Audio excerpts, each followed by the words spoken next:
This episode is brought to you by Progressive Insurance. Fiscally responsible financial geniuses, monetary magicians. These are the things people say about drivers who switch their car insurance to Progressive and save hundreds. Visit progressive.com to see if you could save. Progressive Casualty Insurance Company and affiliates. Potential savings will vary. Not available in all states or situations. State Farm and DJ Dramos from Life as a Gringo know making smarter financial moves today secures your financial freedom for a successful tomorrow. Now we have a level of privilege that our parents never had. So what do we do with it, right? How do we utilize the opportunities that we have that they don't, right? And a lot of that is educating ourselves on how to not make the same mistakes they did. Like a good neighbor, State Farm is there. State Farm, proud sponsor of My Cultura Podcast Network. Wine Coven! We have heard your calls for a virtual trivia night, and we are ready to provide. Mother provides. So ready. We are hosting True Crime Trivia on Sunday, December 29th at 6 p.m. Central on Crowdcast. So you can join from your bed, your bathtub, your toilet, your couch, wherever you want to. Not your car. Not while you're driving. Not while you're driving. That would be a bad idea. But we do encourage you to put together your dream team and grab your tickets for a fun-filled evening with the potential to win some very fun prizes. If you participated in bingo, you know how unhinged these prizes can get. We got some weird shit. I have started brainstorming. I'm digging deep. I've got some weird stuff on deck for y'all. I can't wait. And if you are a patron at any level, you get 20% off your ticket. So head to wineandcrimepodcast.com right now to snag your spot, and we can't wait to play with y'all on December 29th. Wine and Crime contains graphic and explicit content which may not be suitable for some listeners. Listener discretion is advised.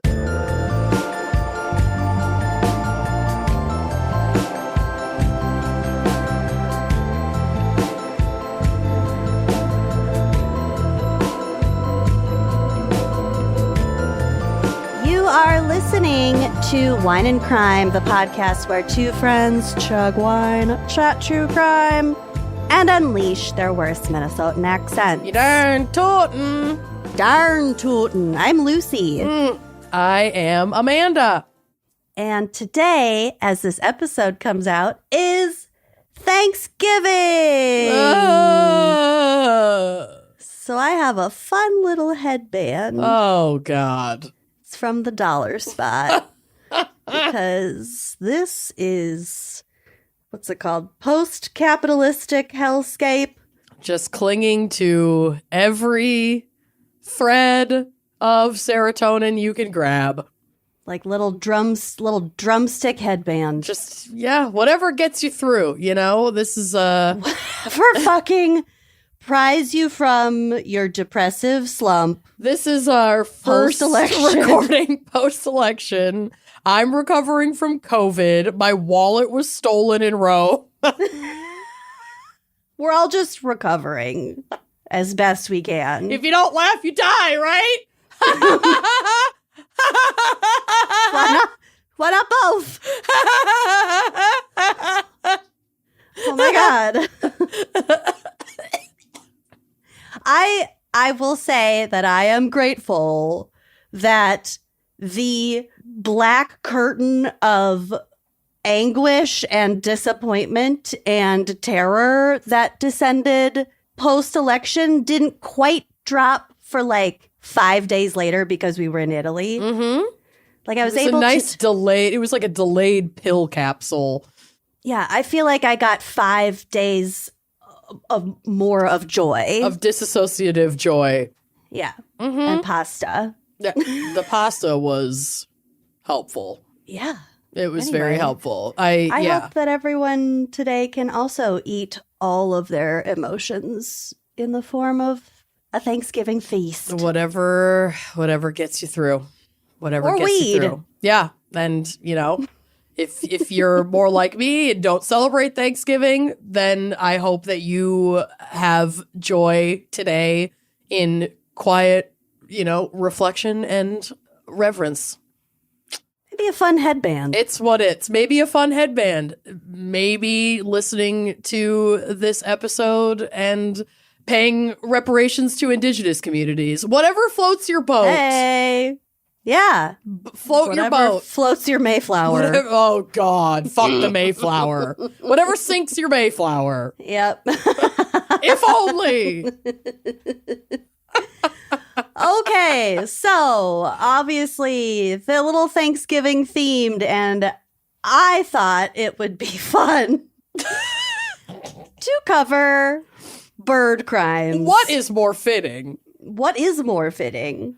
And I Can't think of any other crimes associated with Thanksgiving. I think I know the answer to this question, but have you ever processed a bird? And not like the existence of birds. Like the psychological processing. Have you ever wrapped your mind around the concept of a bird? Have you ever processed the concept of a bird? Because first of all, birds aren't fucking real. They are all spawned out of the Space Needle, and they're all government drones. I'm going to say no and no. I've never physically, plucked the pin feathers from a still warm dead bird. So I've done that. I know you have. I've done that. It was... Did you love it or hate it? There were parts I didn't participate in. So what I did, that I volunteered to assist with poultry processing on a small Black-owned farm in southern Minnesota. And I actually think it's a really cool experience. And especially if you eat meat, it's valuable to know what happens to your dinner before it's your dinner. I think. I think that's a very responsible thing to do. But I went to this beautiful farm and I did some bird capture. So you grab them by the legs and you hold them upside down, and that blood flow to the head kind of knocks them out. So they just don't, they're not limp. And they're not freaking out. And then they had this guillotine of cones. So you put these birds in these cones upside down.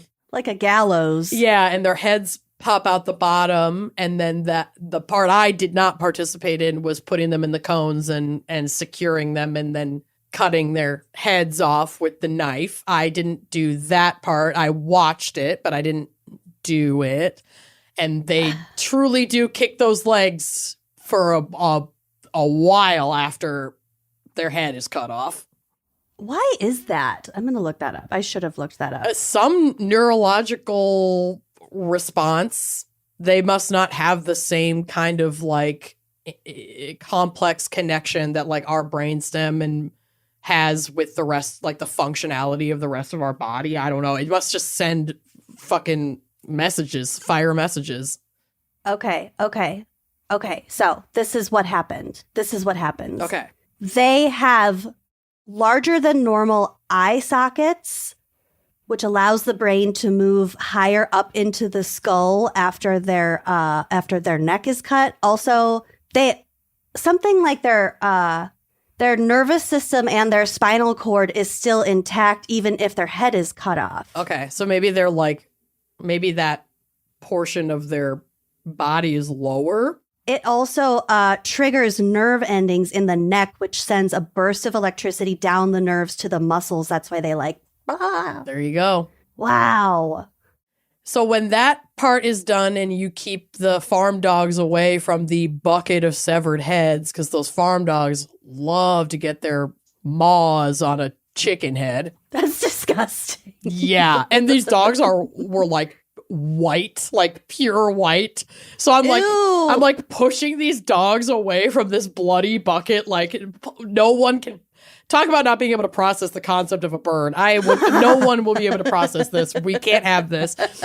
Then you take the birds out of the cones and you dip them in a very specifically temperatured hot water vat so that it loosens the feathers but doesn't cook the bird. Oh. And then you put them in this weird, it looks like a clothing dryer, but filled with rubber thimbles. And it spins around and it's wet and that pulls and sucks out most of like the big clumps of feathers. Centrifuge. And then you take it out of there, and then this is the part that I did that was like my favorite. If you're like a skincare person, this is like really fun. You take like little tweezers and you get every single feather like from the folds of their little legs and whatever. Then I handed it off to professionals who knew how to like actually butcher the chickens and take out the organs to set aside that are edible, and then the organs that are not edible. To prepare them, it was for like a free range poultry CSA. It was really cool. It was really fascinating. I got to drive a tractor, which I was probably not qualified to do. I think you need like a special license, but like I'm not saying the name of the farm, so no one's gonna get in trouble.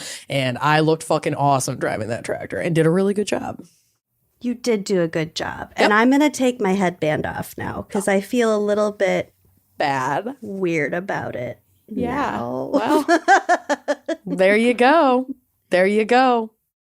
That was my experience. Bird crimes. Okay, those are chickens. Mm-hmm. We're gonna.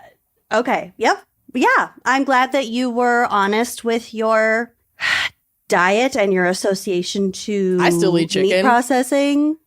It's beef that freaks me out. Bill has. I can't. I fucking can't. Bill's done work like photo video work at a co-op beef farm processing slaughterhouse, and he's like, that's shit that you can't unsee, even under like the most humane, clean, grass-fed, free-range, like literal paradise for these animals. Still, the end of their lives is something to behold. It's really rough. So he did that a couple of years ago. We have not had red meat in our house ever since. It's like, no, not happening.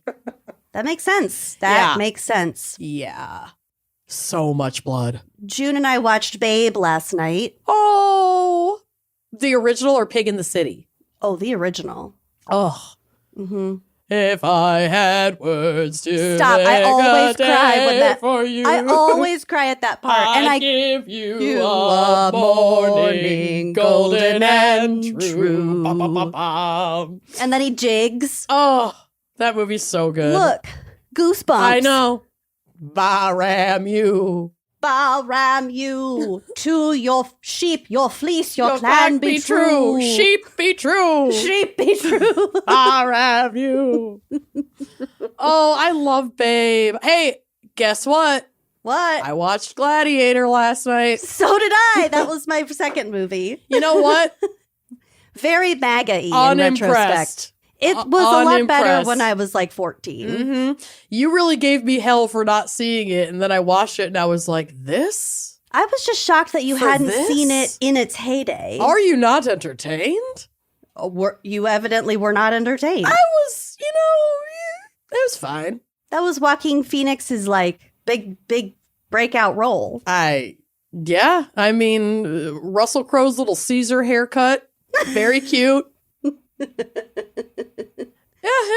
Well, now you're equipped to see Gladiator 2. I am, and I will, because anything that Pedro Pascal touches must be cleaved against Honored. my chest. Yeah. Yes. Mm-hmm. So there's that. Well, That's my boyfriend.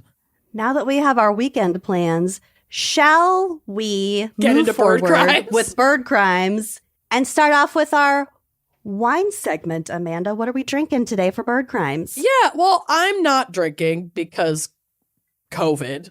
It's also the AM. Yeah, we started at like 11:30, so that just wasn't going to happen. But I did pick out a wine that is available at Total Wine. It retails for $14, and it's just like a nice, solid Columbia Valley, California Cabernet, which I feel like maybe in the wake of the threat, or you could say promise of tariffs, looking into wines that are made in the U.S. might be something we want to do.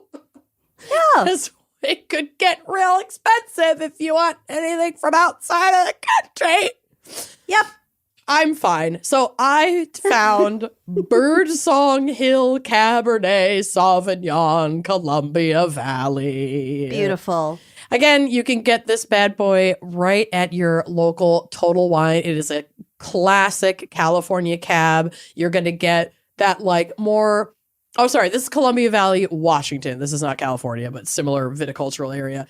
It's a savory cab. You're going to get the like mocha, baking spice, little bit of oak, vanilla, and it's just nice and medium bodied. It's going to go really, really well with like beef, even though I said we don't eat red meat in our house, whatever.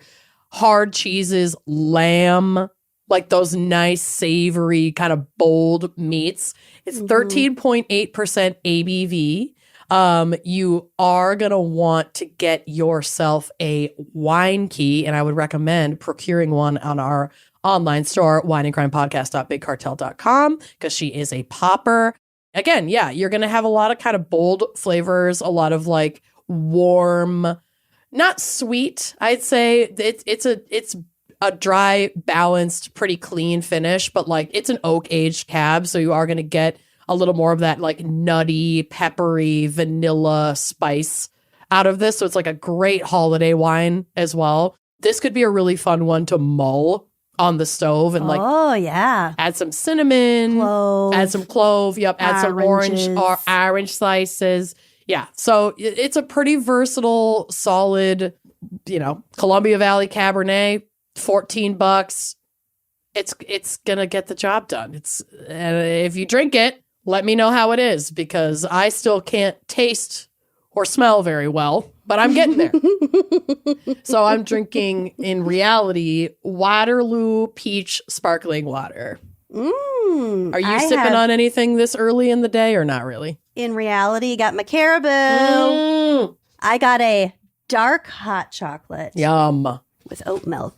But also whipped cream. Oh, my God. Not a monster. Heaven. I have an errand to run after this. I may have to go through the Caribou drive-thru and get myself a little treat for doing something outside of the house, masked for the first time in a week and a half. They have their winter drinks now. They're not a sponsor yet. Caribou, yeah, I know, right? Get at us, Caribou. We love you. They have their spicy mocha. Yum. That's so good. And it's chai season, too. It's chai season, baby. It's snowing a little bit today, actually. Is it snowing where you are? It was a little bit earlier. It's not sticking. The ground's still too warm, and it rained all day yesterday. It's been very weird, the weather around here. I think Mother Nature is like, y'all done fucked up, and I'm going to cry about it for a while. And we're like, you know what? Weirder. That's fair. We did this to you. They have a massive storm right now in the Pacific Northwest. I saw that. It almost looks like a hurricane. It's a cyclone. I don't like it. A bomb cyclone. Okay. Well, should we take a quick break to hear from our sponsors and maybe order like storm shutters and, I don't know, guns? At least the tools needed for processing your own poultry at home. Yep. Because it's gonna be cheaper. In the wake of this election, Lucy and I are going to go full trad wife content and just homestead. I've always wanted to compost. Listen, we are white women, and this is what white women do. It's our destiny. It's our destiny. It's what our ancestors would have wanted. Probably. Sick. I'm not going to fucking do that. Anyway, should we take a quick break? We'll start drinking.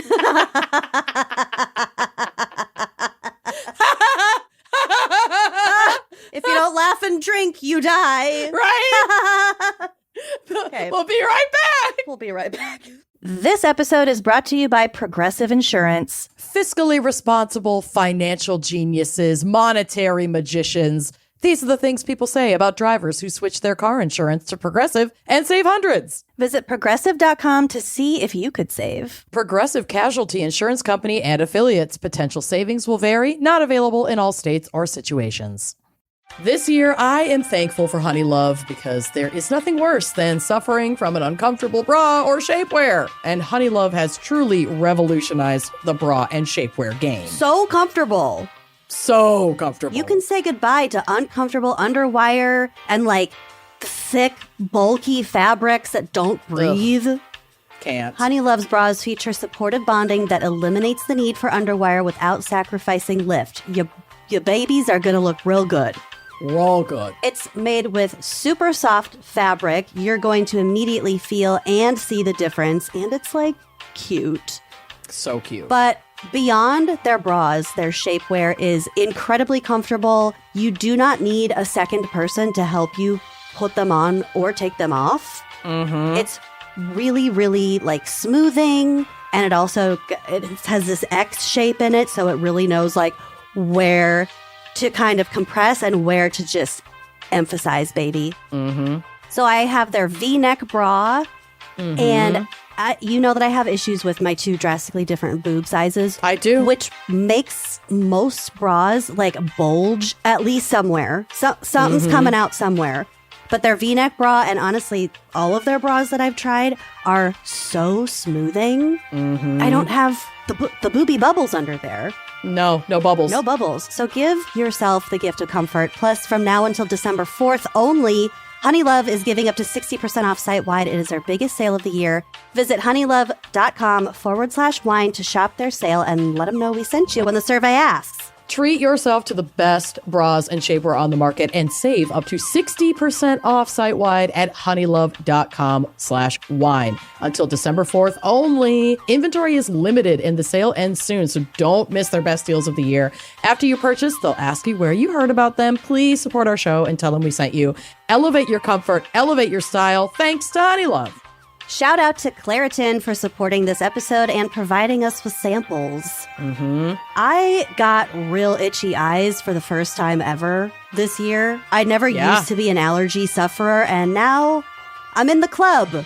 You can develop them in adulthood, for sure. I definitely did. Thank goodness I'm not allergic to cats. Oh, thank goodness. Luckily for those of us who live with the symptoms of allergies, we can live Claritin Clear with Claritin D.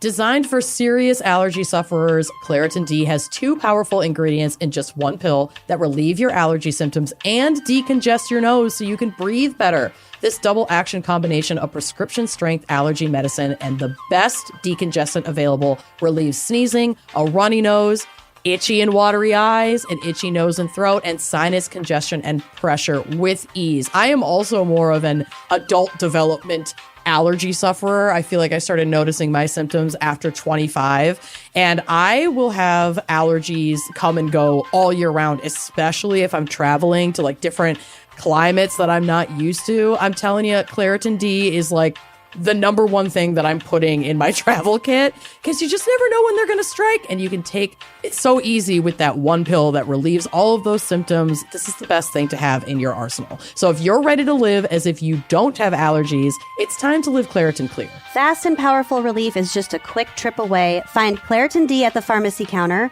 Ask for Claritin D at your local pharmacy counter. You don't even need a prescription. Go to Claritin.com right now for a discount so you can live Claritin Clear. Use as directed. All right, Lucy, what is our background and God willing psych? I do have some psych. Fucking A.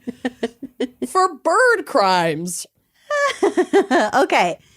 So because this episode comes out on Thanksgiving, you know what? I'm going to put my headband back on. Okay. Live your truth. Because it comes out on Thanksgiving, I have a bit of background on turkeys specifically and answering your burning question, why do we eat turkey on Thanksgiving?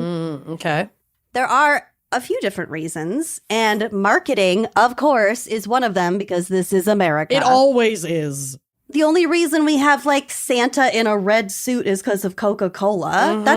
That's crazy. Yeah. Okay, so this is from my lover Encyclopedia Britannica. There is indeed evidence of a meal shared between Pilgrim settlers at Plymouth Colony in what is now Massachusetts and the Wampanoag people, some Wampanoag people in late 1621. But there is no indication that turkey was served at this meal. For meat, the Wampanoag brought deer and the Pilgrims provided wild fowl. Fowl. Strictly speaking, that fowl, it could have been turkeys because turkeys were native to the area, but historians think it was probably ducks or geese. Okay. This also wasn't a huge milestone for them, the meal of Thanksgiving, because Europeans had lots of different harvest festivals, and also Christians had multiple days of Thanksgiving since forever before what we know, what we celebrate, quote unquote, as Thanksgiving now in the modern time. Lots of communities held unofficial Thanksgiving celebrations all over New England in colonial times and afterwards. By the turn of the 19th century, however, turkey had become a popular dish to serve on such occasions. And like I said, there were a few reasons for this. First of all, that bird was rather plentiful. One expert estimated that there were at least 10 million turkeys in America, what is now we call America, at the time of European contact. There are 10 million in Minneapolis, and they fucking block traffic. They get in the way of the light rail train. Those turkeys are nasty and They are mean. fucking mean, and they do not care. No. They do not get out of the way. They chase They chase you. They peck at your car. They're a menace. And they probably don't even taste that good because they like eat trash. Oh, God. I bet they're nasty. They're huge. They're really fucking huge. It shocks me every time. And they used to really only be in Northeast. There was like a whole thing about the Northeast Minneapolis turkeys. No, they're on the South Side now. They're fucking everywhere. Ew, really? Yes. They're migrating. I saw some blocking traffic at like Hiawatha and 42nd. Oh my like God. going to get my prescriptions. I was like, what the fuck are you doing down here? I don't like that. Not in my backyard. They're like feral hogs. They're Oh. spreading. They're foul. You should get a gun. I should. I have to protect my family. Beans could never survive a turkey attack. Could you? No, I don't want to imagine. No, it would be I so won't. bloody. I won't think about that. It's too scary. It reminds me of that scene in Babe where those wild dogs are attacking the sheep and they end up killing Ma. Yeah. But Babe comes and he runs and he hits one of the dogs in the side and it like kind of rolls and they run off. I know that a lot of those animals were like animatronic animals, but like the ones that were not, In my heart, they were real. Ferdinand. Ferdinand would be your favorite. I love Ferdinand. He's got a goofy voice. And I love the mean cat. Oh, yeah. She gets her comeuppance. I need to rewatch that. Babe is so good. It's on HBO. That's where I found it. Okay. Second, turkeys on a family farm were almost always available for slaughter. So alternatively, live cows and hens were useful as long as they were producing milk and eggs, respectively. But turkeys were generally raised only for their meat and thus could be killed at any time. Do we do anything with turkey eggs? Make more turkeys. I'm looking up turkey eggs. I don't know why you couldn't eat a turkey egg as opposed to a eggs. chicken egg. Why don't we eat turkey eggs? From modernfarmer.com. Americans love eggs, at least chicken eggs. On average, a given American eats about 250 chicken eggs per year. And sure, we started dabbling in other delicious, interesting varieties, blah, blah, blah, blah, blah. But have you ever eaten a turkey egg? Why not? Turkey eggs are totally edible. Those who have backyard turkeys report their eggs taste remarkably similar to chicken eggs. They're slightly bigger, the shell slightly tougher, and the membrane between the shell and the egg slightly thicker, but otherwise not too different.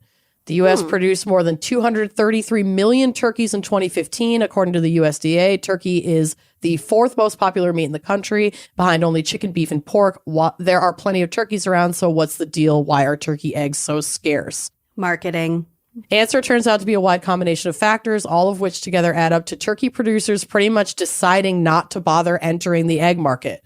For one thing, turkeys lay eggs much less frequently than other birds. A chicken or a duck lays about 1 egg per day, but a turkey lays at most about 2 per week. So it's just not worth it. Turkeys are also more expensive to raise in a factory setting, requiring much more space and food than a chicken. So keeping a turkey alive for egg production is more expensive than keeping a chicken alive for egg production.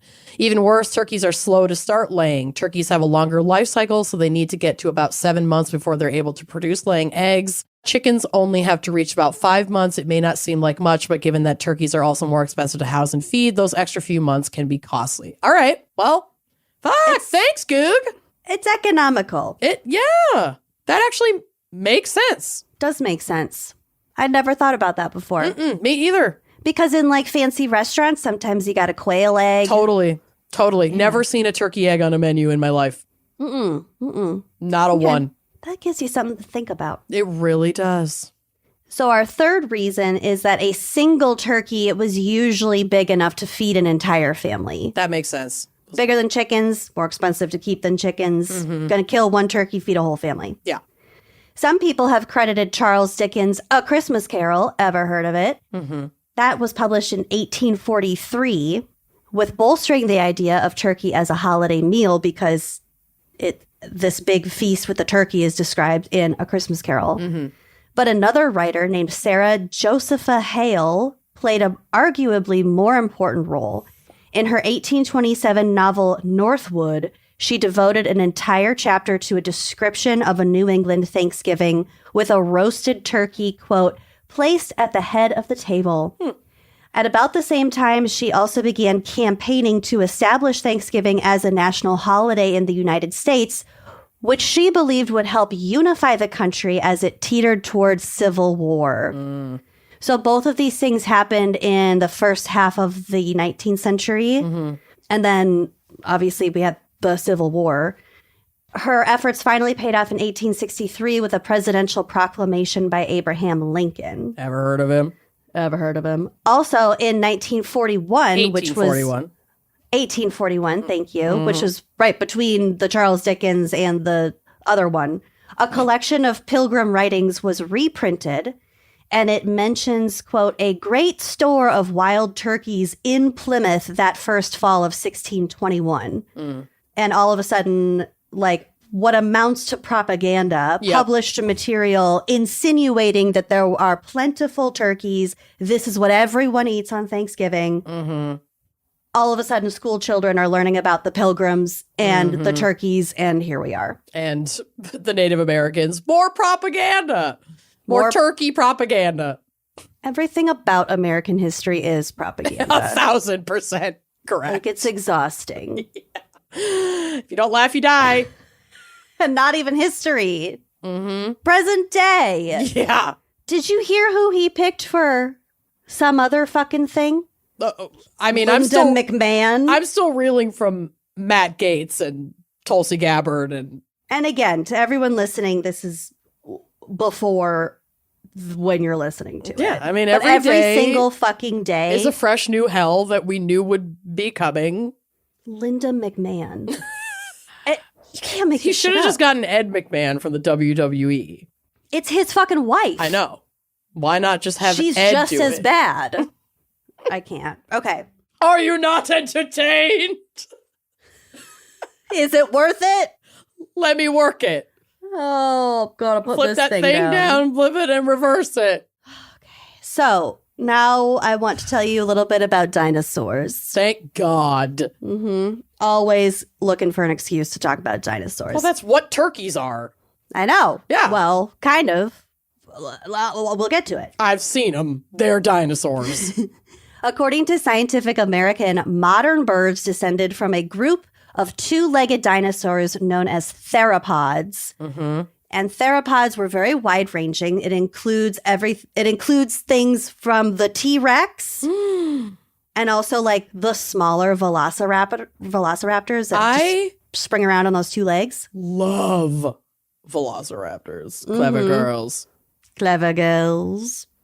I like the ones that have the neck thing that comes up. Oh. And they hiss. So classy. Like, just, you get to live with this, like, Chanel collar that can just, like, pop out of your neck at any occasion. Fucking luck. And have everyone be terrified of you instantly. That is the dream. That's the definition of power. It truly is. So the theropods most closely related to avians, birds, generally weighed between 100 and 500 pounds. Goodbye. They're just Bye. huge lizard birds. That's too fucking big. Mm-hmm. That is too fucking big. Yeah. For decades, paleontologists' only fossil link between birds and dinosaurs was a hybrid creature called the Archaeopteryx. So this thing had feathered wings, but with the teeth and the long bony tail of a dinosaur. I feel like this is a brand of camping wear. Arcteryx. Archaeopteryx.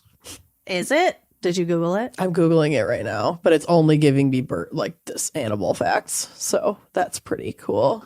I think I know what you're talking about, but I don't know if it's the same thing. Yeah, they spell it differently. They spell it ARC''TERYX, Arcteryx. Gear for living adventurously.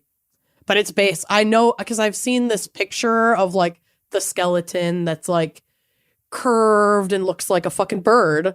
Mm-hmm. I've seen that picture like stitched on lapels. Okay. Yep. Well, Yep. also not a sponsor. Marketing. Everything is tied together. This late stage capitalism, I just can't. Yep. Discoveries have shown that bird-specific features like feathers began to emerge long before the evolution of actual birds, indicating that birds simply adapted a number of pre-existing features for new use. Evolution is wild. Which means that dinosaurs had full wings and feathers before any of them flew. Yeah. Which makes me wonder, who was the Why? first fucking dinosaur to leap off a cliff and see if they could fly? That's so fucking cool. Yeah. Good question. In 2016, scientists found a chunk of amber in Myanmar with a feathered dinosaur tail. Wild. We've talked about that amber chunk in like archaeology crimes or something. Oh, Because I've seen you've uploaded pictures of that. do you see the pictures that I put on for this episode? No, I'm only picturing it in my mind. Because I think There it is. We've looked at this before. Did we talk about how fucking small this dinosaur is? It's the size of a sparrow. It's tiny. And that illustration is of the dinosaur. It's an artist rendering of the dinosaur that they found in amber. That little dude is this fucking big. Oh, eating a little bug. Isn't that adorable? I love him. Yeah. Mm-hmm. So That's lots of very those little. And on the other end of the spectrum, 500-pound No. bird lizards. Yeah. Disgusting. Mm-hmm. Illegal. It should be. In the 1990s, an influx of new dinosaur fossils from China revealed a feathery surprise. Though many of these fossils lacked wings, they had a collection of plumage from fuzzy bristles to fully articulated quills. The discovery of these new intermediary species changed how paleontologists conceived of the dinosaur to bird transition. This meant that, like I said, feathers had to evolve in dinosaurs long before actual birds developed. The latest analyses of these fossils, which track structural changes and map how the specimens are related to each other, support the idea that avian features evolved over long periods. Very cool. That is just so fucking wild. It also makes sense from an evolutionary standpoint, though, that the feather would have to exist before any of these animals took flight, because the feather is a key component to the ability to fly. So, yeah, I guess I pictured something in between like flying dinosaurs that have like leathery like bat wings and feathers, but that's apparently not. No, they had what the feathers happened. before they, yeah. And yeah, I mean, from an evolutionary standpoint, which like so much of evolutionary change is triggered by the need for survival. If some of these animals, it's similar to how like certain animals came out of the ocean, like to survive, they had to leave the water habitat to survive. Some of these animals had to be able to not be on the fucking ground, or had to be able to migrate long distances to be able to eat or like breed or follow food. It's like, it's so crazy. Just the necessity that sparks evolution just to survive. I mean, mud skippers. Yeah. Just to be Fuck fucking off with that. I can't. They can climb trees. No. Bye. Talk about illegal. Yeah. There's a lot of those weird fucking animals that I had not like heard of. And then I went to the Museum of Natural History. In Chicago. No, the one in New York. Oh, you went to the one in New York. We went to one Whatever in that one's Chicago, called. which was also fucking amazing. Yeah. Fuck. Ugh, okay. Animals are crazy. Yes, they are. And the next thing I want to talk about is the owl theory. Oh, okay. I knew this was coming. So I did a Spooky Little Bitch episode all about the owl theory, interviewing an author named Titty Smith. Mm-hmm. Yes. Mm-hmm. He's from New Zealand. He's really funny and smart. Mm-hmm. He wrote a book called Talons of Death. Oh. And it's basically arguing in support of the owl theory. Mm-hmm. So if you're not familiar, in December 2001, Kathleen Peterson's body was discovered in a pool of blood at the foot of the stairs in her Durham, North Carolina home. 2 years later, in 2003, her husband, Michael Peterson, was convicted of first-degree murder for her death. They argued that he hit her with a blowpoke at the top of the stairs and she fell down the stairs. It's a fucking blowpoke. However, his conviction was vacated in December of 2011 because a state blood analyst had misled the jury.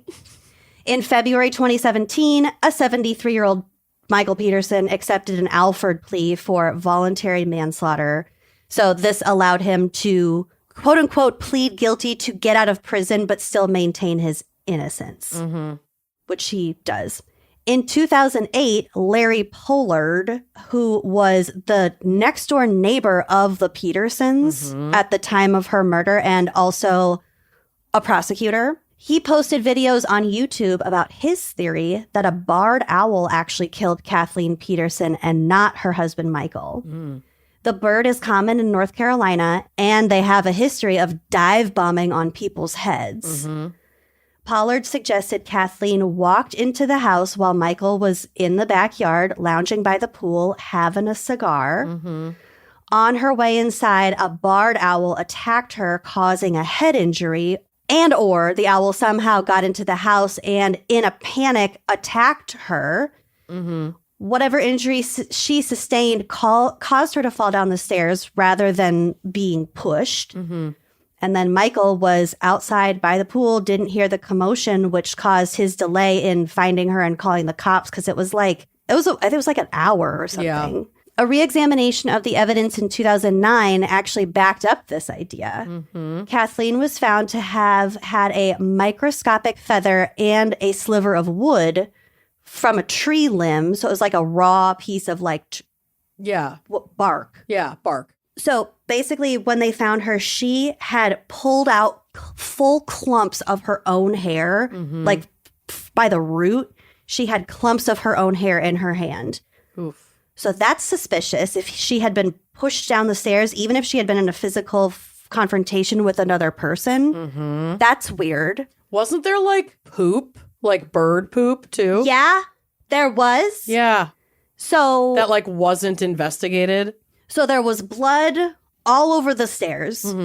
Underneath the blood, they found like a chalky white substance that they said was evidence that Michael tried to clean up the crime scene. They said it was like Comet or something like that. But it was fucking bird shit under the blood. Weird. So we got the piece of wood, we got the feather, her hair, all of her hair in her hands. Larry Pollard told the Raleigh, which is their local paper, in 2010 that the tiny feather gave them new hope of overturning the conviction. In an affidavit submitted to the court, Dr. Alan Van Norman, a neurosurgeon, owl expert, and former U.S. Navy surgeon, endorsed the theory on the basis that the wounds on Kathleen's scalp looked like they came from a pair of three-taloned feet rather than a blunt instrument. Interesting. So we know that the skin on your scalp is really tight. So if you get hit on the head, it can tear in like a linear way. So it kind of looks like that. Yeah. But this wasn't that. This was like, it's like scratch marks. It's multiple places. Oh, I don't like that. Yeah. So there are holes in the theory, such as why wasn't there any other trace of an owl except the tiny feathers and also the poop, which nobody talks about. How is a massive owl meant to have gotten into the house in the first place? Why did Michael hear the owl? And there are plausible explanations in Titty's book. Mm-hmm. And we discuss it at length in that episode of Spooky Little Bitch. So if you're interested in more, I'm going to point you in those two directions. Yeah. But again, it's called Talons of Death by Titty Smith. It's such a good SLB episode. He is so charming and smart. Uh-huh. And we talk about other owl attacks and how owls do attack people. Birds attack people. And we'll get to that too. And I've said it before in response to listening to this episode, and I'm sure I'll say it again. I have always been a staunch believer that Michael Peterson killed her. I was unwavering in that regard, and I laughed at the owl theory big time. And You after mocked me. I did, and after listening to that episode, I even entertain that possibility. There's so much evidence that didn't make it to trial. And we already know that the FBI dude basically lied to convince the jury to convict Michael Peterson. So where are we drawing the line where if they had found, let's say, a full owl in that house when the cops got there, maybe someone was like, ew, get that fucking owl out of here, got the owl out, and that because they were so focused on Michael Peterson that they assumed that would just be the easiest thing. Also, the cops didn't like him. No, and nobody liked him. Listen, we're an ACAB family. We know that it is so common for the police to come in with a preconceived idea of what went down and just force everything else to fit so they can close their fucking case and be done with it. So none of this is out of the realm of possibility, and I'm always going to believe that the cops fucked up or did something untoward to just close their case and have it be exactly what they said it was and move on. So, yeah, recommend those two things if you want to hear more about Big that. time. Because Head it over is to the really Patreon. fascinating. Check that episode out. It's so good. Okay, so another problem with birds is them constantly killing themselves by flying into windows. Oh, God. According to the U.S. Fish and Wildlife Services, more than 1 billion birds collide with glass every year. Every year? While Billion? And most of them die. While most fatal collisions happen at homes and buildings shorter than 4 stories tall, smaller structures like glass walkways and bus stop shelters also pose a threat.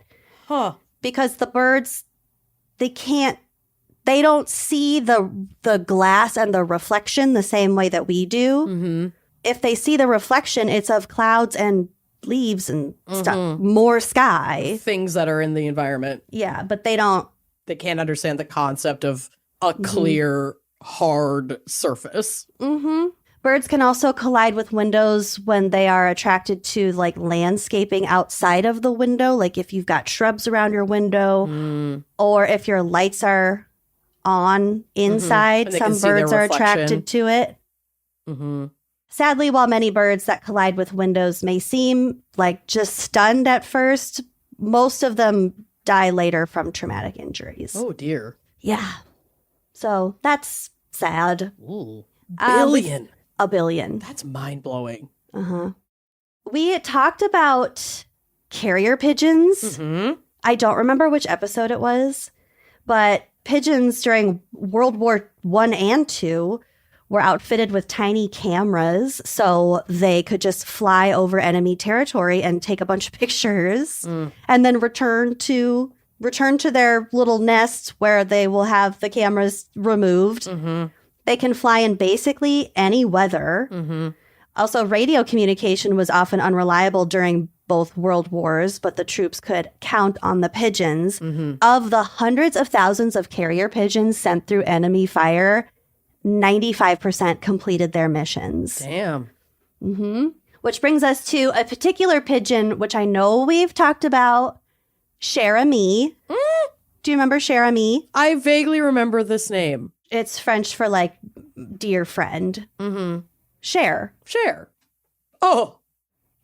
Cher ami was a homing pigeon who was born in 1918. He was one of the 600 Army Signal Corps pigeons sent to France to assist with communications on the battlefield. Cher ami had 12 successful missions, which was a very high success rate among homing pigeons. Dang. But when the Germans became aware of the Army's use of pigeons in carrying important information, they began training to shoot down all pigeons. Ooh. So now that they were kind of found out, Yeah.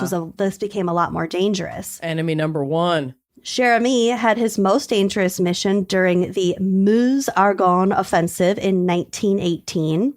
He was stationed with the 77th Division, which was later called the Lost Battalion, in the Argonne Forest.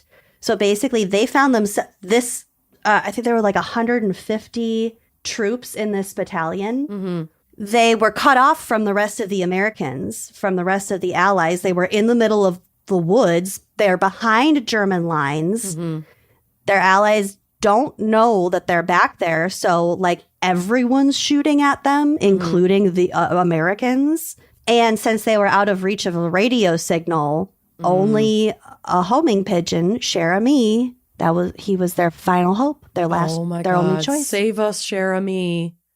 American Major Charles Whittlesey and his men watched as almost all of their pigeons were shot down by the Germans until they were left with only cher ami. So he attached a note to cher ami's leg, and the note said, quote, "We are along the road parallel to 276.4. Our own artillery is dropping a barrage directly on us. For heaven's sake, stop it." Oh. Cher ami took off, dodged all the bullets, giving the soldiers hope until he was shot through the chest and he fell to the ground and he died and the whole battalion died. I'm just kidding. That's not what happened. What the fuck? Okay. So he was shot, but he regained himself and ended up getting back in the sky and delivering the message. He flew at record speeds, covering 25 miles in less than a half hour. With a gunshot wound. Through his chest. Cher ami. Cher ami. He arrived at the American base with the message, but he was severely wounded. Oh. Army medics were able to save cher ami, but he lost his right leg and was left permanently blind. Let the poor boy retire in peace. He did. Good. Due to cher ami's bravery, the bombardment on the Lost Battalion stopped and 194 men safely returned to American lines. Damn. He saved almost 200 people. That's wild. The French government awarded him the Croix de Guerre to honor bravery on the battlefield. Under the care of his trainer, Captain John Carney, cher ami returned to the U.S. in retirement, where he spent the rest of his life. He died due to his war wounds on June 13th, 1919. Oh. He was only one. Oh. In Fort Monmouth, New Jersey, his body was preserved and presented to the Smithsonian with honor in 1921. This is my favorite part. Sweet cher ami. According to contemporary Signal Corps records, cher ami had been traditionally addressed with female pronouns, marking the bird as a hen. However, in 2021, in honor of the 100th anniversary of cher ami's display at the Smithsonian, the institution did DNA testing and found out that cher ami was biologically male. Oh. Isn't that sweet? I don't think they cared about their gender identity in any way, but I'm glad we got to the bottom of it. They transvestigated cher ami. Well, it would have mattered with the spelling of their name, because if it was a girl, there'd be an E at the end of her name. If it was a boy, there wouldn't be. So they had to change the whole name. Got it. Okay, just a couple more things. Finally, justification for my 25 bird feeders. Did you know that bird watching, or even simply bird listening, can lead to various mental health benefits in humans, including long-lasting stress relief? Really? So a 2022 study in Scientific Reports found that seeing or hearing birds improved people's mental well-being for up to 8 hours. So they had a sample pool of nearly 1,300 people. They used an app to log their mood at several different points throughout the day. And at the same time, they noted whether they could see or hear birds at that time. Interesting. People with depression, as well as those without a diagnosed mental health condition, experienced significant improvements in well-being when they had those encounters. And they also had controls for whether or not that included seeing trees, plants, water, sky, all that stuff. It was specifically birds. Interesting. A study published in 2017 found that bird abundance in urban neighborhoods was associated with a lower prevalence of depression, anxiety, and stress. And another study showed correlation between happiness and the number of bird species around people's homes and towns. I told you about a time when I was babysitting as a kid and I had like put the kid to sleep and was just chilling downstairs on the couch, like waiting for the parents to come home. And I'd never babysat for these people before. And I heard sounds coming from the basement. And I went down to investigate, and there was a massive floor to ceiling bird enclosure with like a huge parrot in it. And it was I don't recall this story. Oh, it was so scary. It was like dark and like slightly backlit. And I like literally the way I remember this cage, and I mean, I never babysat for these people again. I don't even remember who they fucking were.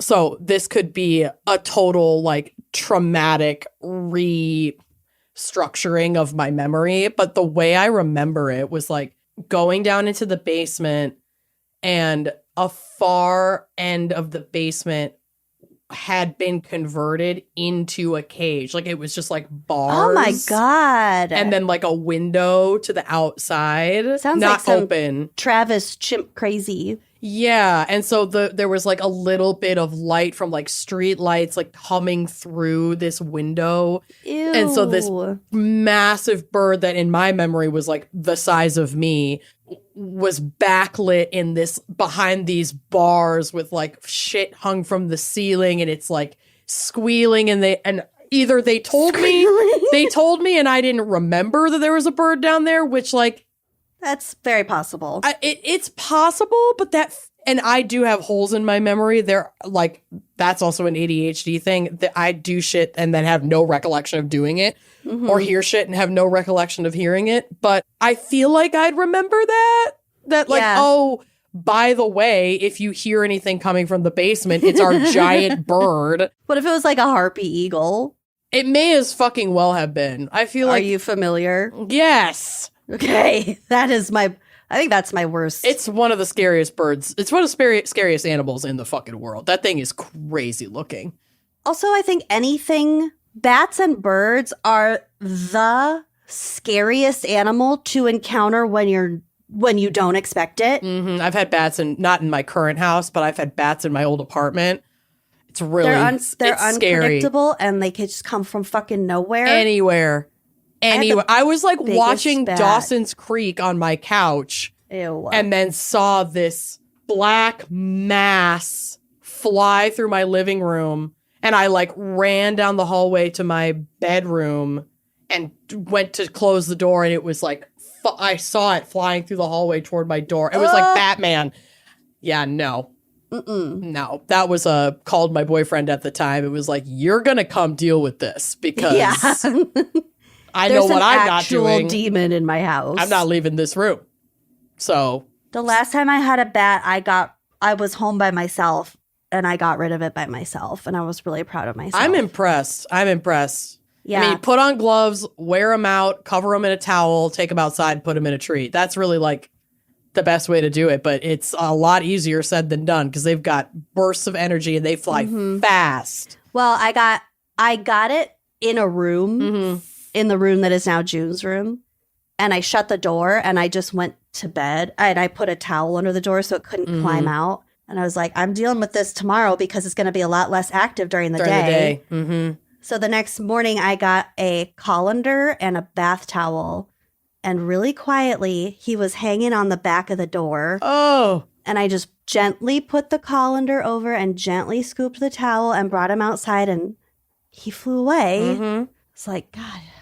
And then you go get all your rabies shots. Yeah, I vacuumed a lot. Oh. Okay, I got a couple bird facts because I just forgot we were talking about birds. Hashtag bird facts. The smallest bird egg belongs to the hummingbird. And the egg is the size of a pea. What? Yeah. I've never even given that a moment of thought in my life, but hummingbirds are like the cutest fucking animal in the world. Of course they have the cutest so little eggs. tiny. A pea egg. Oh, that's Hello. adorable. The largest bird I egg gotta belongs Google to, that. the ostrich and is about the size of a cantaloupe. Fuck ostriches. Talk about dinosaurs. Yeah. Chickens make over 100 distinct noises when they're communicating with each other. I'm putting this on the drive. You have to see this hummingbird nest.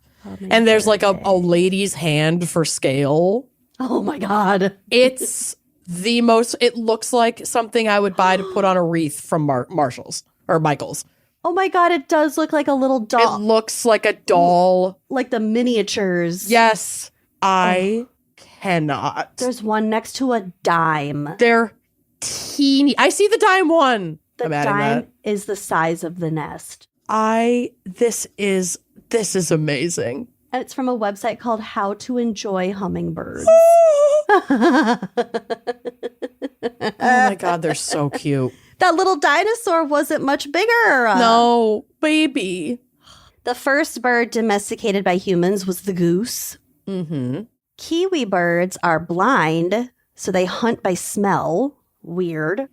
Mockingbirds can imitate sounds ranging from a squeaking door to a cat meowing to a baby crying. Ooh, don't love that. And my favorite fact, because I could talk about fucking crows all day long. Yeah. They can hold a grudge against a specific person for 17 years. I love that. Which is longer than their lifespan, so it's intergenerational grudges. They literally die mad. Yeah. Die mad about it. And then teach their kids to hate you too. I love that. Apparently Vancouver has a big crow problem. A murder. Yeah, lots of them. And some guy, they would they'd dive bomb people. They would attack people who wronged them. Minneapolis has a crazy murder of crows that comes out.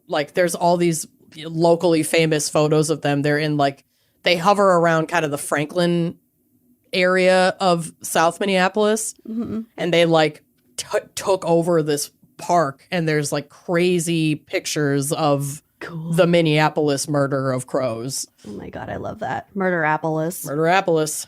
It's about the birds. Always has been. So some guy noticed all these crow attacks in Vancouver, and he made an app. It's called Crow Tracks or something like that to log where people are attacked by crows. Huh. Interesting. And then one other person in this, it was a New York Times article. It'll be in our sources.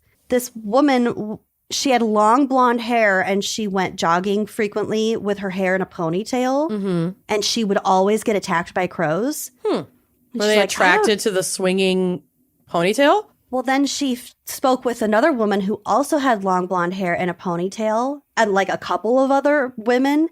And they're like, yeah, the crows always attack me when I'm out jogging. And she was in a park one day and she saw a dude with a long blonde ponytail kicking ducks.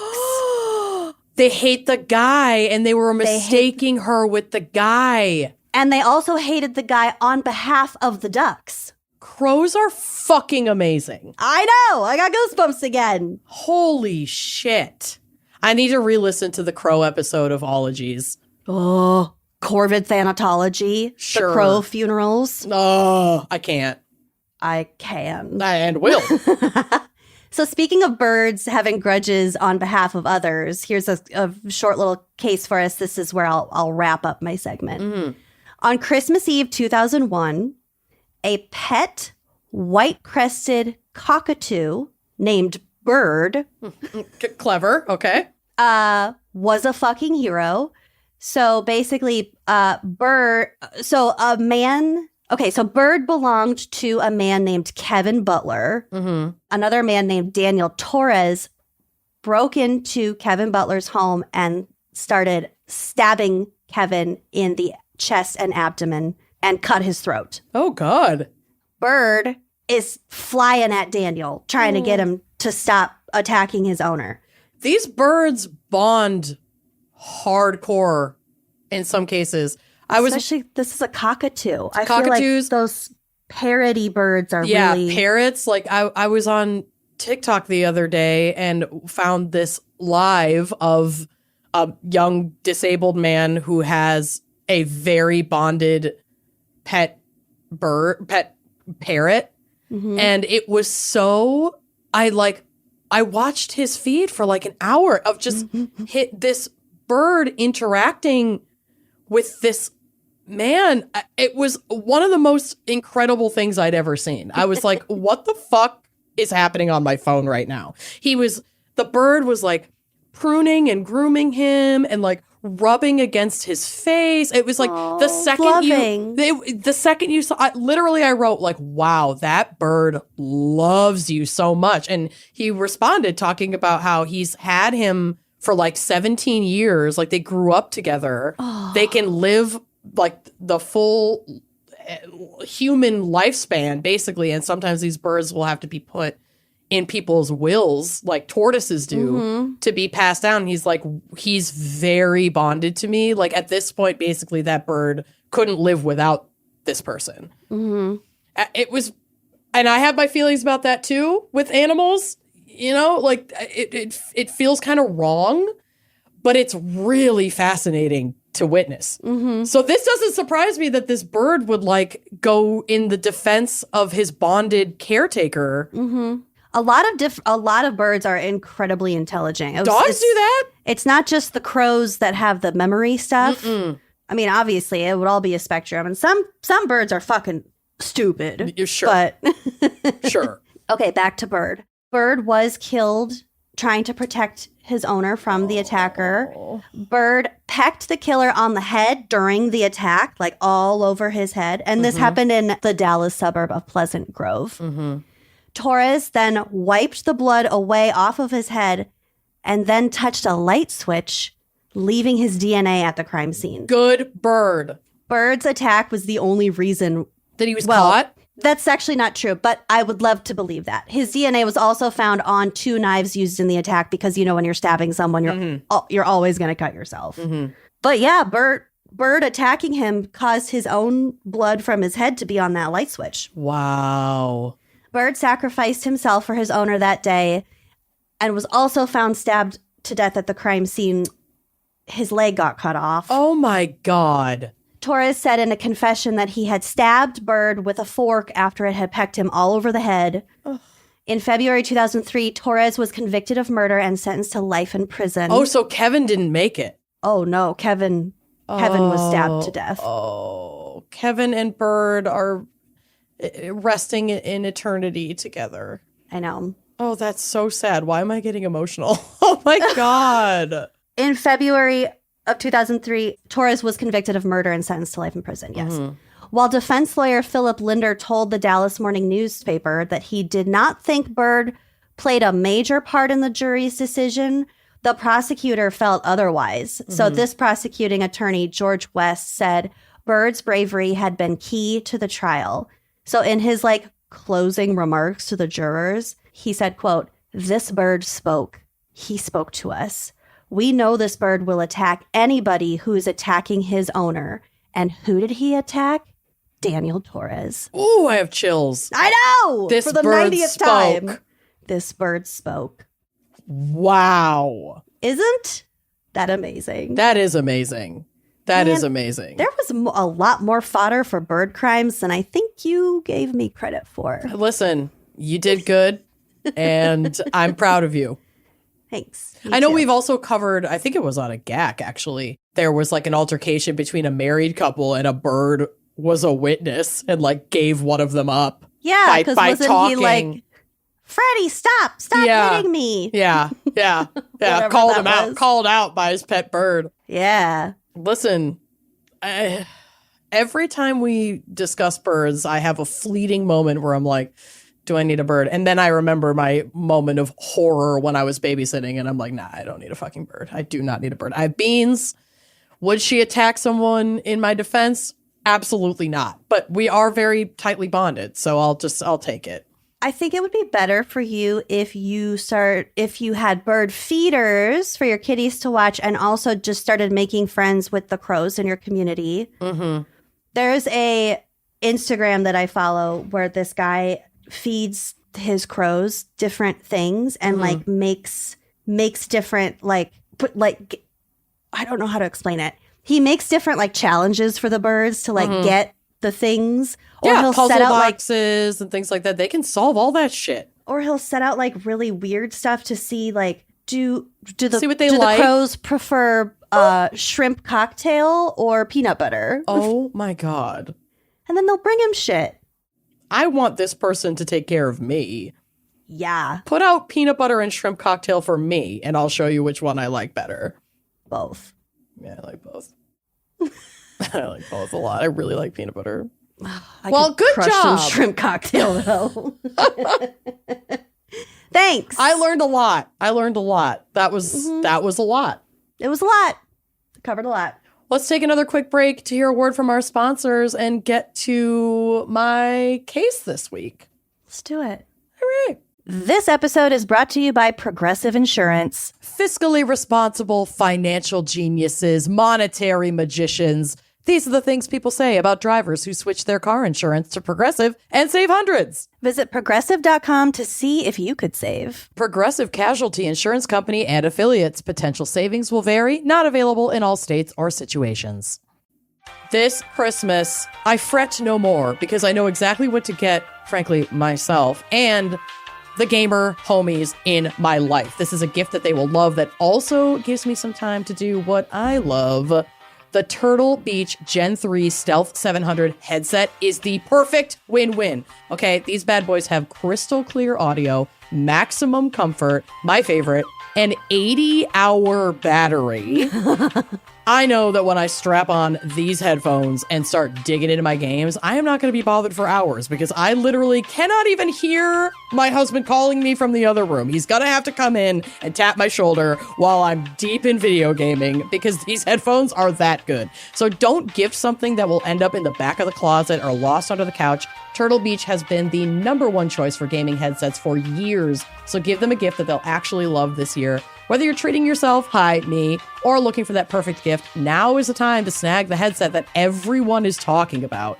Because right now, it's their biggest sale of the year. Now through Cyber Monday, you can save on their most popular products. Just head to turtlebeach.com and tell them we sent you. Give the gift that makes both of you happy. I received a pair of these Turtle Beach Stealth 700 headset, and I gave it to Corey because he's the gamer in our household. He's the gamer in your house, yep. He has been playing video games like nonstop. I almost regret it because I'm like, well, can I please have the living room for a little while?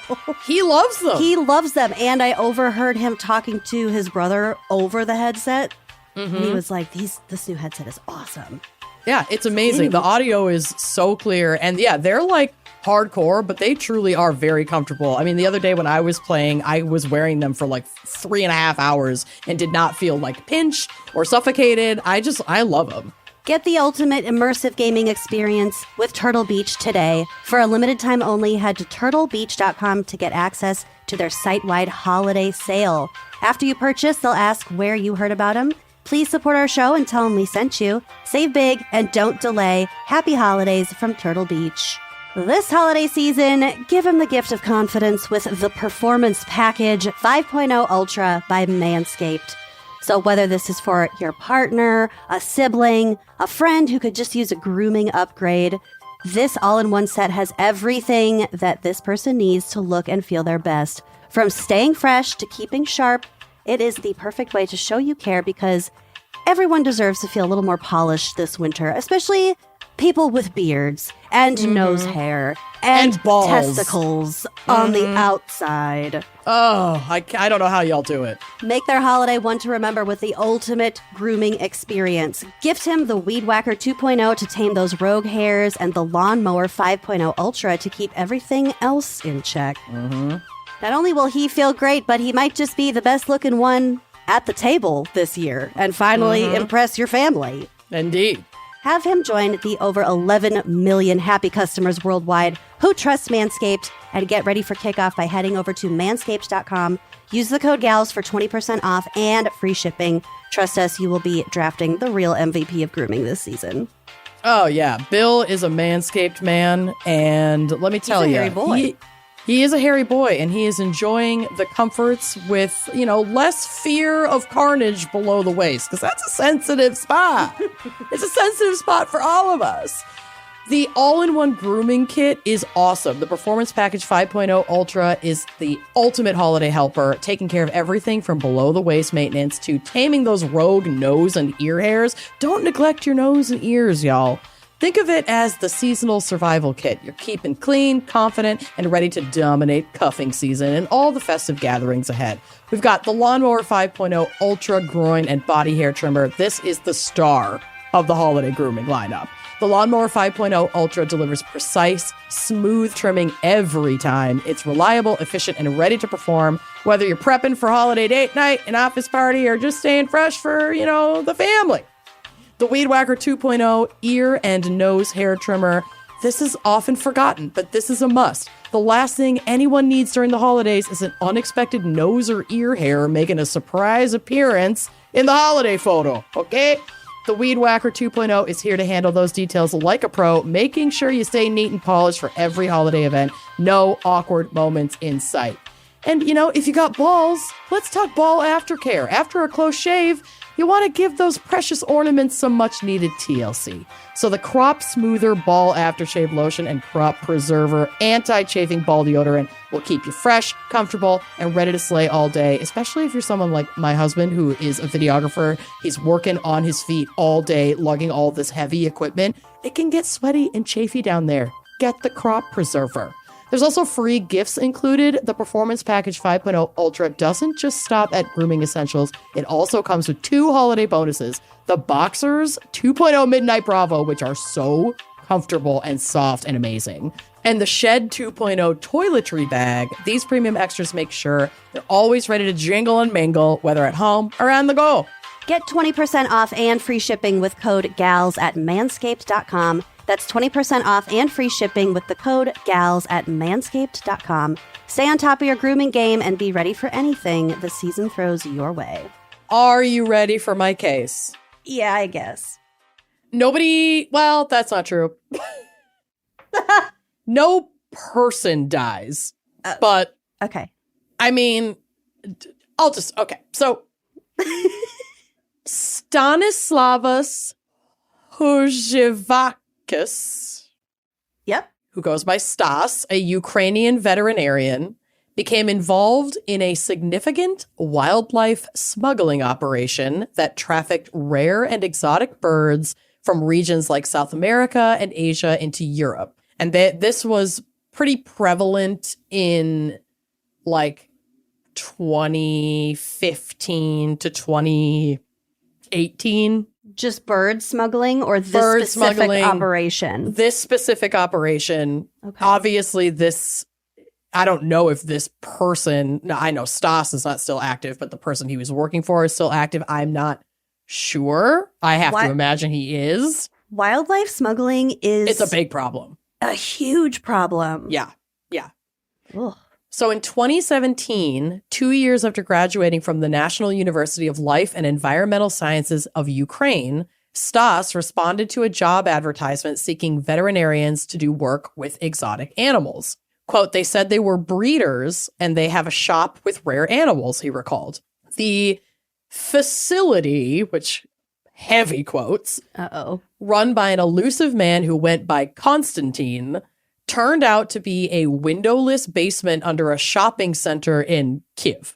Oh my God, that sounds really horrible. There's a picture on the drive of the little shopping center. It's not like a mall. It's like a little storefront with a palm tree sign on it. So it's already kind of a rundown little storefront. It was in the basement of that, the windowless, unventilated basement of that building. That's where you're breeding hundreds of exotic animals. And they weren't breeding them. They just claimed they were breeders. Oh. Yeah. So it was not good. Stoss described the facility as a terrifying place, unventilated and lit by fluorescent lights with a lingering stench of mold and feces in the air. In a dozen rooms, cages were sometimes stacked from floor to ceiling, so tightly packed that the birds were in constant distress. Oh. It was so bad that workers called it Arkham after the grim mental asylum in the Batman comics. Ooh. No, not good. Many of these birds arrived to this hellhole already in awful condition with broken wings and missing feathers, which isn't surprising as the methods of capturing these birds are barbaric. Ooh. This is from Organized Crime and Corruption Reporting Project.org, which is my main source for this case because they did a whole deep dive into this and like not a lot of other reporting has been done on this specific smuggling ring. They said, quote, many of the birds died en route from their rainforest homes where they were often caught in glue traps on tree branches and their legs and wings broken as they were removed from the glue traps before being sold to the network's couriers. Crammed into cages or boxes for the journey to the trafficker's basement processing facility in Kyiv. Those that did survive shipment often did not last long. Now, I can't speak to why this Stoss, this fairly fresh out of college vet, stayed in this position. I have to imagine it was for the money. I did read that veterinarians in Ukraine are wildly underpaid and it's not a very respected line of work. He said he did have reservations about the job, but that the bosses, the higher ups offered more than double what his university classmates were making and a rent-free apartment in one of Kyiv's upscale neighborhoods. So he was certainly swayed by the promise of making a living and being cared for. And I'm not forgiving his participation in this. I'm just trying to curb my own judgment because this shit is pretty fucked up. And, part of why we do this show is to peel back the layers and understand what would compel you to participate in something like this? Well, if you have so little, and now, we'll get to what he's up to now, but this was 2017, 2018. Obviously, Russia hadn't invaded yet, but things were not chill. Great. Yeah. And so it's just one of those shitty things where sometimes your circumstances, desperation, wanting to take care of yourself and your family. And you don't know what you'd do in that situation. Exactly. Can compel you to agree to things that under circumstances where all of your needs are met, you wouldn't agree to. So I just wanted to unpack that a little bit because as I was working on this, I was like, what the fuck? Why? You're a vet. Your whole job is to, allegedly support the well-being of animals and participating in this creates a market. It's like a doctor going into organ black market. Exactly. Trade. It's just, it's complex. It's tough. It's antithetical to what you would imagine your life's work to be. Exactly.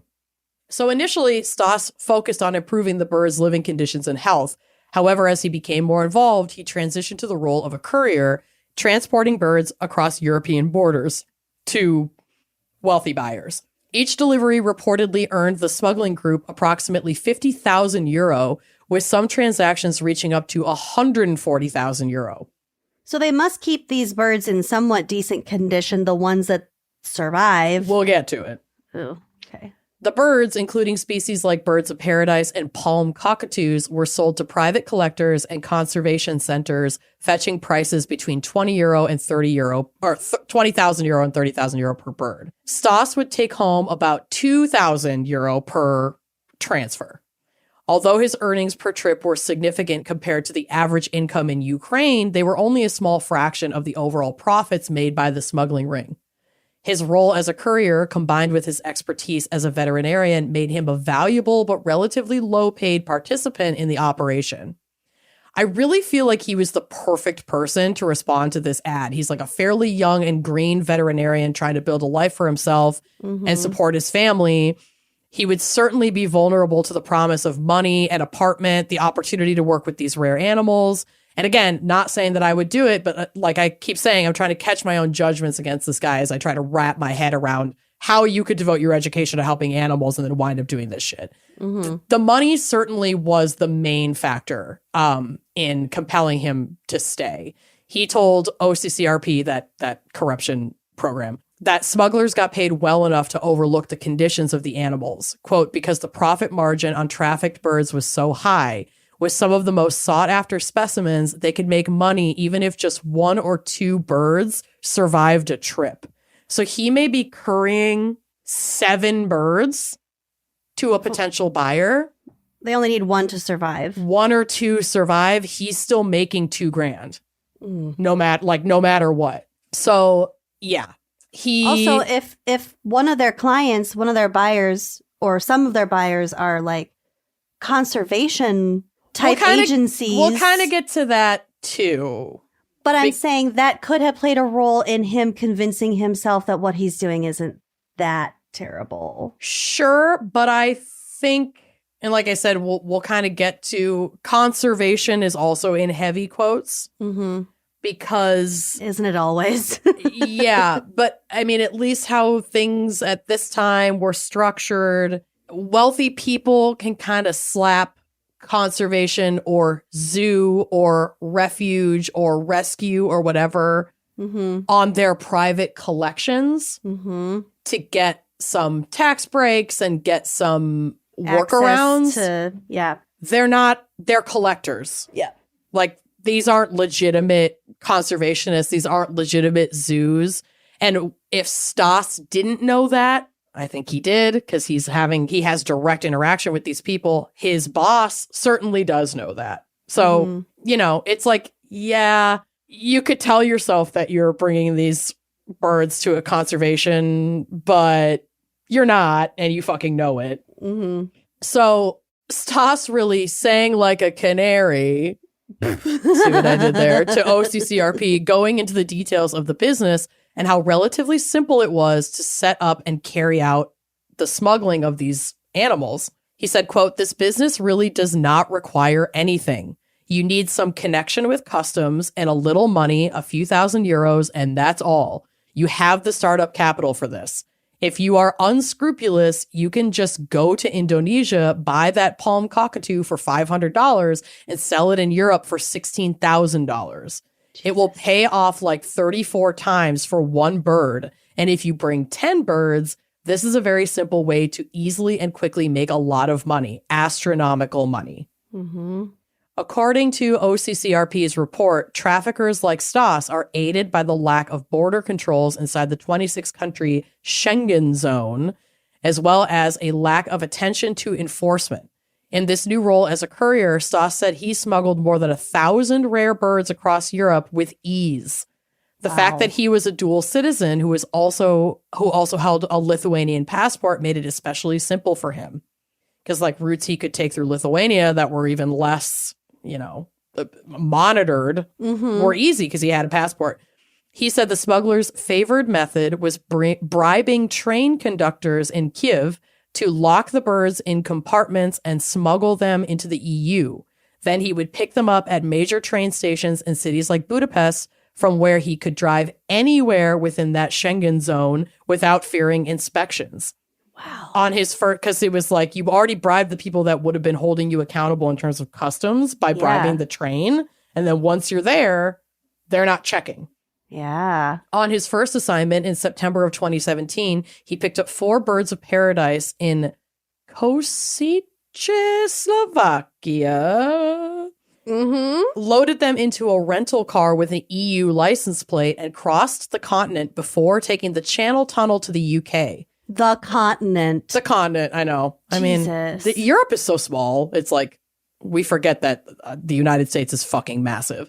I mean, I guess it wasn't the size. It was the fact that he could smuggle something across a continent without any checkpoint. But think about it. If you could smuggle a whole lot of shit from California to New York. You know, that's You're not driving going through across different countries. You're though. not, but like I think what we sometimes forget is that border crossing in Europe is not as intense as, say, going from like the United States to Mexico or the United States to Canada, because those areas are so small and condensed, and they're, you know, collaborative. A lot of them are part of the EU, even though they're different countries. So it's not that different from going across state lines where there, you know, may be different laws. It's like, well, you got to be really careful if you buy fucking weed in Colorado and then drive through Nebraska to get home. The laws are different, but they're not checking you at the border. You know, it's not it's not the same as a national, an international border crossing in the United States. It's just too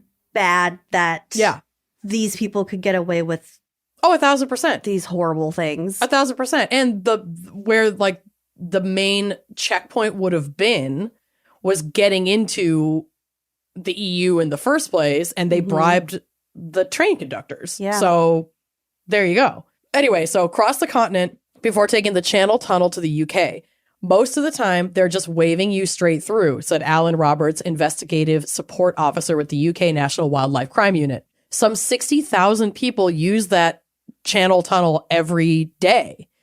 Quote, it have been very easy to smuggle birds under the channel, he added. The few times in his career that Stas was stopped, he presented a handful of bullshit permits. None of them applied to the birds that he was transporting, but they satisfied the border officials who glanced at them and then went on with their day. And fortunately for this crime ring, buyers were willing to pay extra for fake papers for their birds. So they're also, when they are trying to enforce things, these agents are just not trained. No. Because they're exotic bird paperwork. And I saw some pictures of the paperwork that I didn't put on the blog because it's boring as shit. But like anybody looking at that would have no idea unless you're a fucking expert in wildlife, like trafficking, rare wildlife permits. It all just looks like boring ass government paperwork. I probably would glance at that too and be like, I ain't reading all that. Bye. Go. Yeah.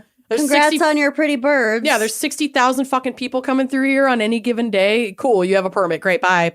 I next. So I do get it, but it does suck. So buyers were wealthy collectors in so-called, quote, sanctuaries all over Europe. So this is kind of to your point here. Again, from a different organization now, from corruptionwatch.org, quote, some of the clients purported to be conservationists, but many were simply ultra-rich people who wanted to own exotic animals.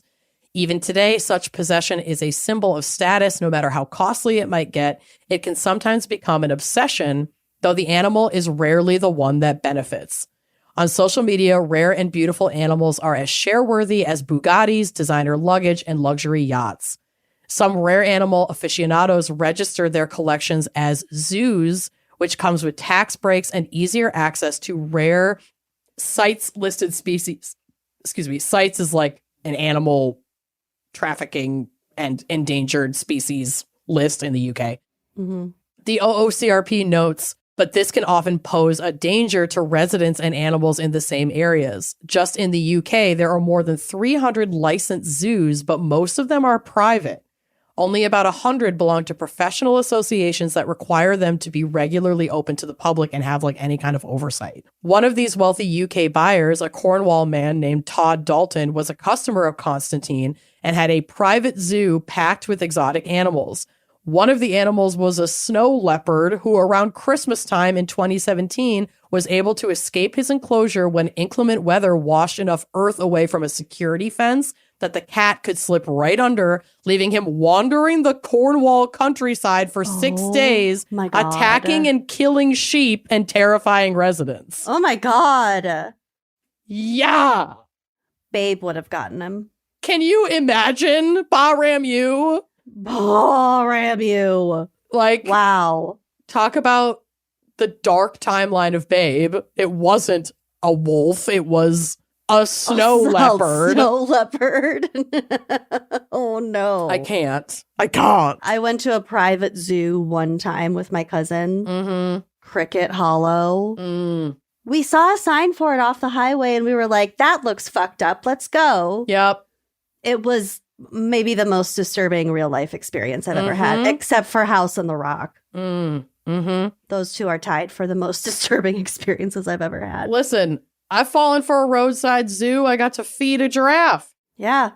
If you can touch the animals, It's not not great. I mean, granted, you can feed giraffes at the Minnesota Zoo too. You just get on a platform and hold out a leaf and they come and eat it. You can't like pet them. But Yeah, I guess you could feed them at the Des Moines. But, you know. Well, but like holding tiger cubs and shit like that. Yeah, I've never done that.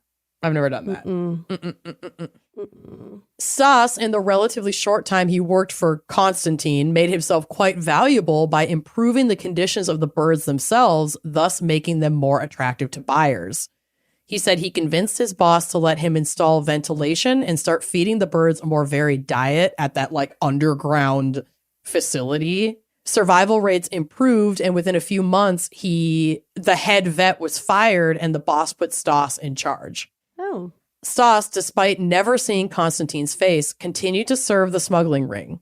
Constantine was good at staying out of the public eye, using SIM cards from China, Russia, Germany, Switzerland, Ukraine, and Papua New Guinea, and only operating behind the scenes of Arkham, which was heavily surveilled via dozens of cameras that this guy would watch and like bark orders through an intercom when he caught his staff like idling. So it was like, God. Not only was Stas being paid pretty handsomely in terms of what he would have been making in Ukraine, so he had this like financial control over these employees, but was also threatening them. Like there was definitely an underlying threat of fear. You're being watched all the time by the big like, boss. You don't even know what he looks like. Paranoia up the chain.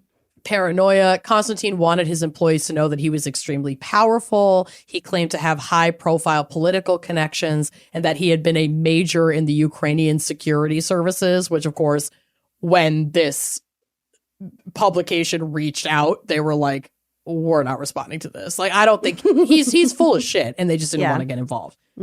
Constantine went by several aliases, but his preferred identity was Alex Adamek, supposedly a Slovakian man. The name Alex Adamek appeared on so many documents unearthed by the police, including sales agreements and fake veterinary certificates, that customs authorities opened an investigation into Alex Adamek, only to find out that no such man even existed. It's fake name. Yeah, fake name. And he had a bunch of these different aliases. And as far as I know, this guy has not yet been caught.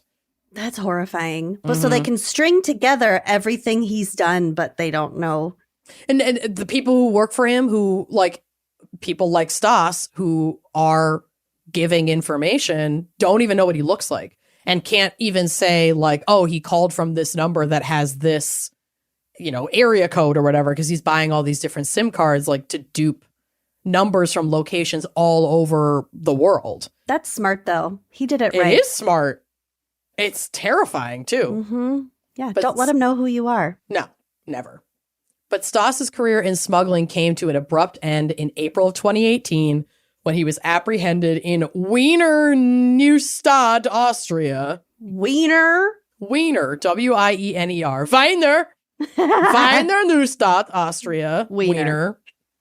During a sting operation. A sale had been set up by a convicted smuggler who, unbeknownst to Stas, had turned informant, and the client he was selling to was actually an undercover cop. He was found transporting 14 exotic birds in the trunk of a rental car. Following his arrest, he spent 4 months in an Austrian jail and was released on a technicality, immediately scurrying back to Ukraine. And despite Austria trying to bring additional charges or like recharge him properly, he was able to evade further punishment.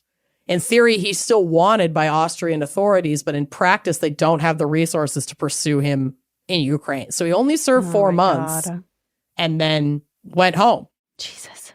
Now, Stas claims to have retired from smuggling activities. He now operates a small bird shelter in his hometown of Kropyvnytsky, central Ukraine. He's running a bird shelter. Yep. And there's a picture of him on the drive. I'm not going to lie. He's kind of hot. Oh. That's him with his African gray parrot. Yeah, I see him. Like the jawline, the little piercing. He's got great hair. He has beautiful hair. He's wearing the fuck out of that sweater. He looks like if Kieran Culkin was a little more fleshed out. He looks like a buffer Kieran Culkin for sure. For sure. And then these other photos of like the house and the cages, like that's his family home. And these are some of the birds that he's caring for.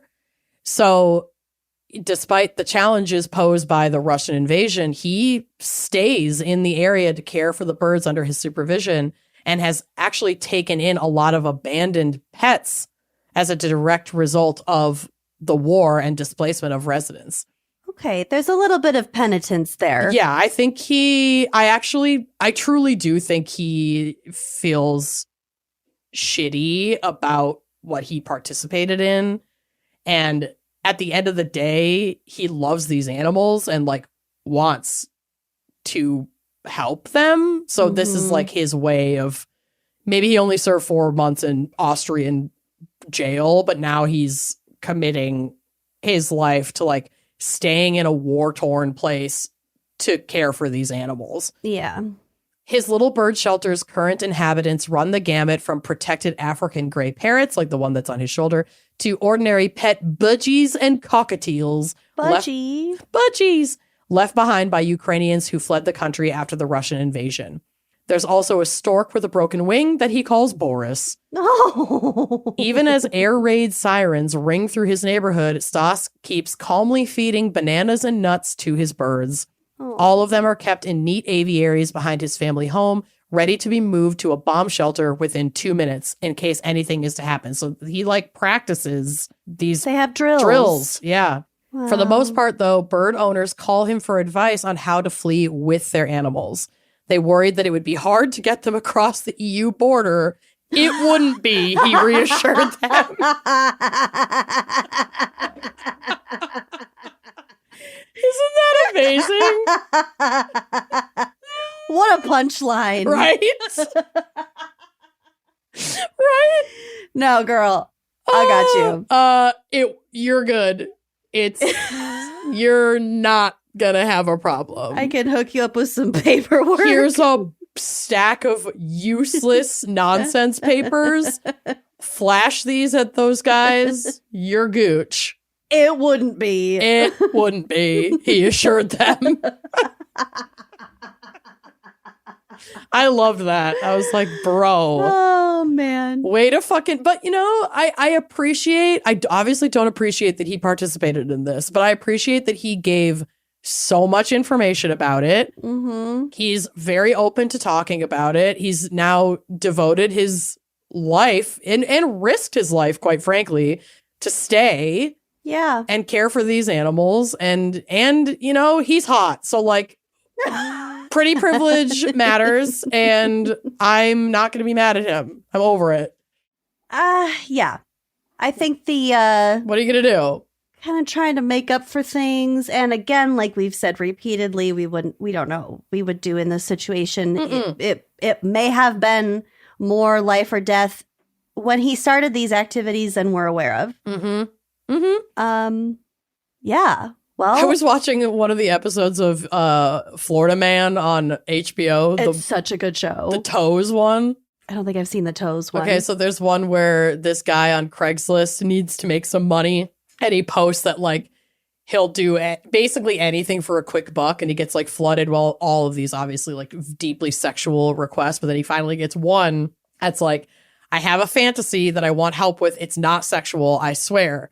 It turns out the fantasy is this guy wants him to cut off a few of his toes, cook them, and eat them in front of him. And he'll pay $4,000 for this guy off of Craigslist to come do it.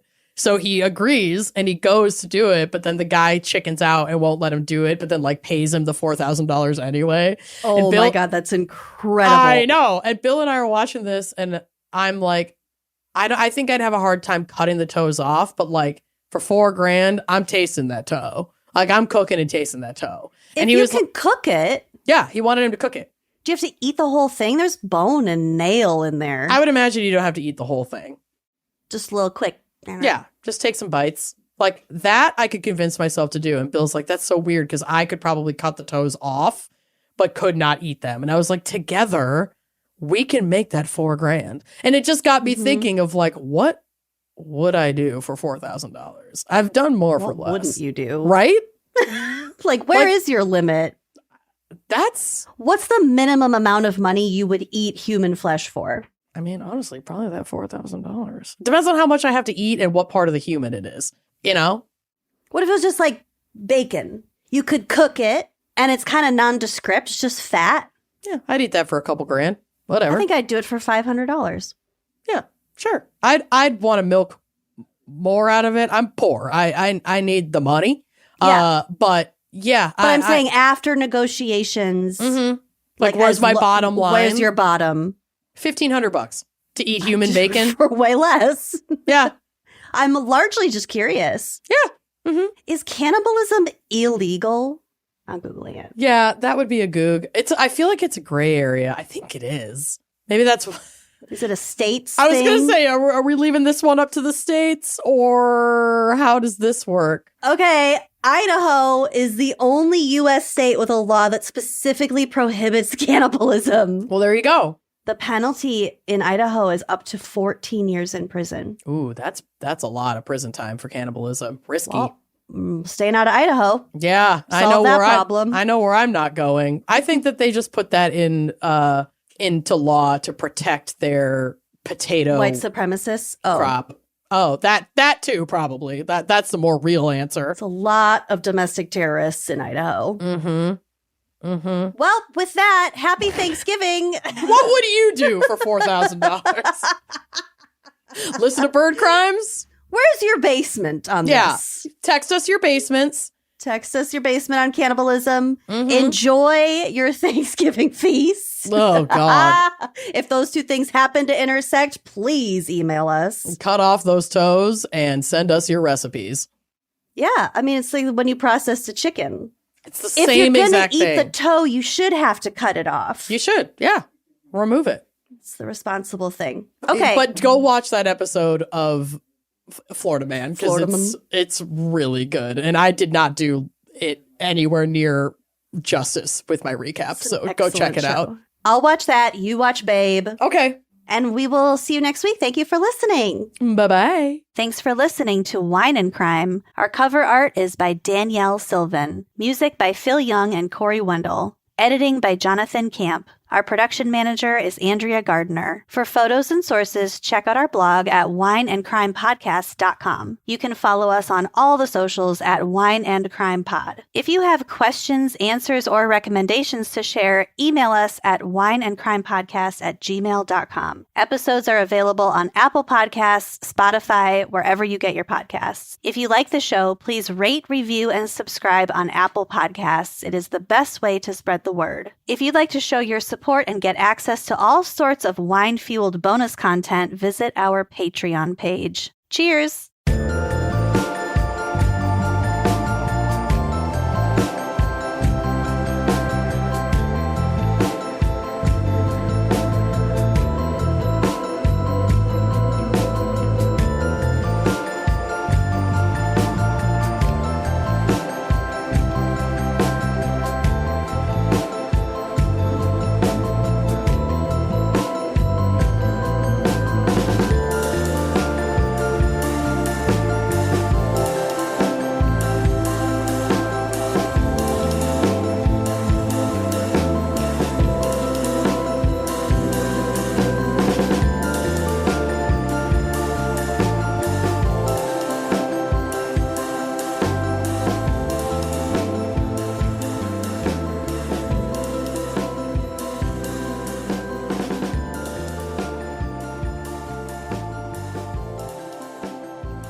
This episode is brought to you by Progressive Insurance. Fiscally responsible financial geniuses, monetary magicians. These are the things people say about drivers who switch their car insurance to Progressive and save hundreds. Visit progressive.com to see if you could save. Progressive Casualty Insurance Company and affiliates. Potential savings will vary. Not available in all states or situations.